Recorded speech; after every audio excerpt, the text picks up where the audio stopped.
Right, man. So I got to get a new phone. I think I got too much stored in that phone. It keeps cutting off. That's my second week out here with this lesson, and my phone ain't working properly. But I'm gonna have to continue on with this lesson. I'm always just about finished with the lesson, but the Lord saw me. He recorded me, even though if it don't record on this video. You know, I would like to have it so I can upload on my channel, but you know, it is what it is. Until I can get that problem taken care of, I got to deal with it. So I'm gonna carry on with this lesson, Jacob's trouble. All right, so I hope that it continue to record, but if it cut off, then you know I'm out here doing the work. All right. So next scripture I'm gonna hit. Make sure it's still recording. Next scripture I'm gonna hit is Zechariah chapter 13. All right. Let me see here. Actually, I'm on.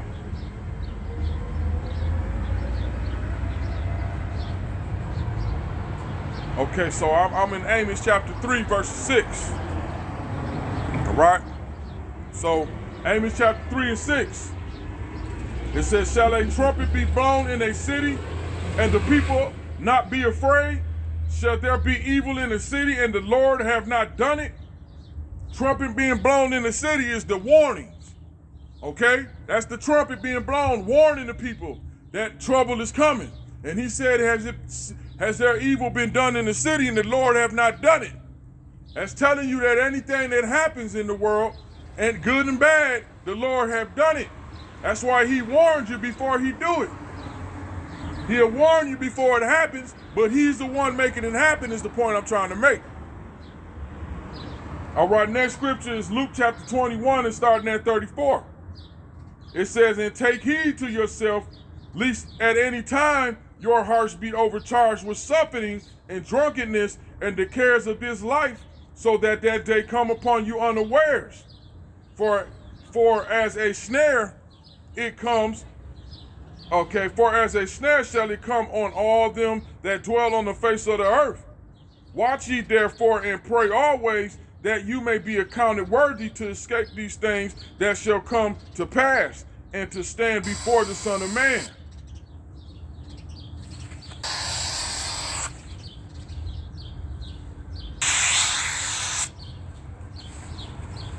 All right, so like he said in Amos, that he's going to warn the people, he's going to blow the trumpet, letting his people know that evil is coming.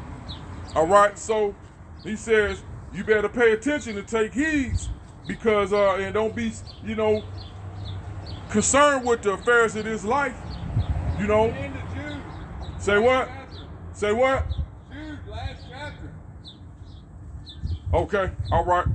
Yeah, as I was saying in Luke chapter 21, verses 34, all right, that you should take heed to what's going on, to the warnings that the Lord is giving through his prophets, and not to be too concerned with the things that's going on in your world, your job, your woman, having fun, being in the mind, the state of mirth.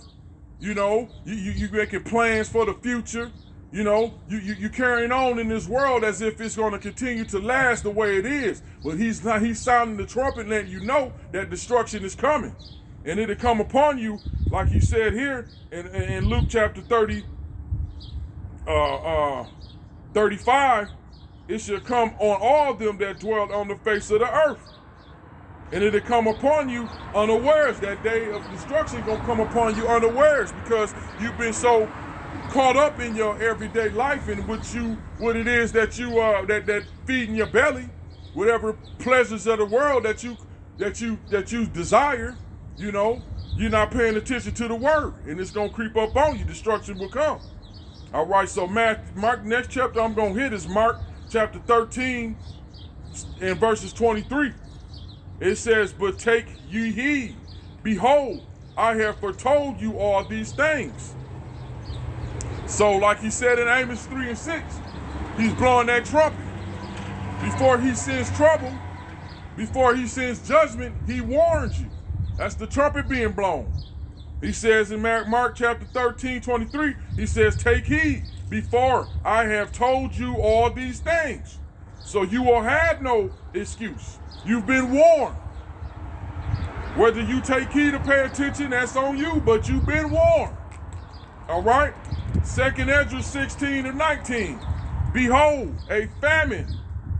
All right? And what you hear in the news, a food shortage. That's all they talking about. Monkeypox, all these pestilence and diseases, like he said was going to come. Behold, famine and plague, tribulation and anguish are sent as scourges for amendment. Who's sending them? It's the Lord doing it.